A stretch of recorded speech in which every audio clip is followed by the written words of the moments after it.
When the first outsiders encountered this tribe, they believed they were witnessing something impossible.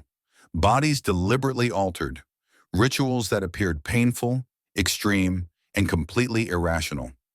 Some explorers even claim this tribe rejected humanity itself. For decades, these people were described as savage, primitive, and even dangerous. But what if everything outsiders believed was wrong? What if these rituals weren't signs of brutality, but symbols of identity, survival, and resistance? This is the history of one of the most misunderstood tribes on Earth, and why outsiders never truly understood them. Where they lived, deep in the lower Omo Valley of Ethiopia, lives the Mercy people.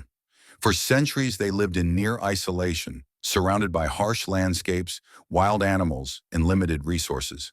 Survival here demanded strength, cooperation, and deep cultural bonds. The Mercy were not hidden because they wanted to be mysterious. They were hidden because the land itself was unforgiving, and outsiders rarely survived long enough to stay. Long before explorers arrived, the Mercy had already developed complex traditions, social systems, and survival strategies. But when outsiders finally reached them, they didn't see a civilization. They saw something they didn't understand. And fear quickly followed. Early explorers, missionaries, and colonial officials documented the Mercy with shock. Their writings focused less on who the Mercy were and more on how different they looked. Body paint, scarification, and most famously, the lip plates worn by Mercy women. To outsiders, this was disturbing. They assumed it was forced. They assumed it was painful punishment. They assumed it was proof of primitiveness. But these assumptions were made without learning the language, without understanding the culture, and without asking the people themselves. The lip plate became the symbol outsiders fixated on. Stories spread that young women were forced to mutilate themselves, that the ritual was cruel, that it existed only to shock or harm. In reality, the process was gradual, voluntary, and deeply symbolic. Lip plates represented maturity, strength, and identity. Not every woman chose to wear one, and size was a personal decision. To the Mercy, the body was not something fixed. It was something shaped by culture, pride, and resilience. What outsiders called disfigurement, the Mercy called tradition. If stories like this fascinate you, stories history tried to bury, make sure you subscribe, because the deeper we go, the stranger it gets. Why outsiders panicked? The fear didn't come from the ritual itself. It came from misunderstanding.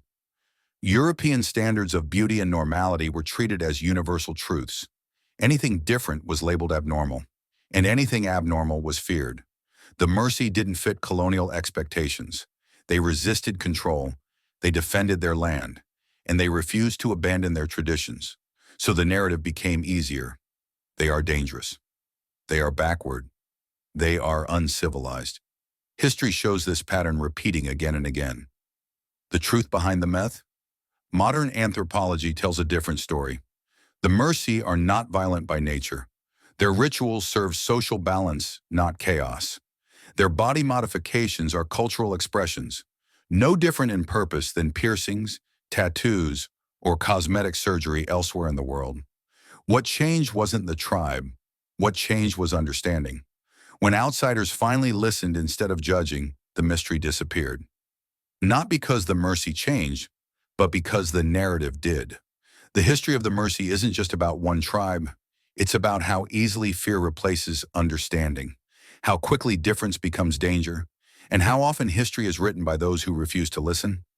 The Mercy didn't break any laws of biology. They challenged the limits of outsider perspective. And in doing so, they exposed a truth far more uncomfortable than mystery. Sometimes, what we don't understand says more about us than them. If you love stories of warriors, legends, and forgotten history, then don't just watch. Join us.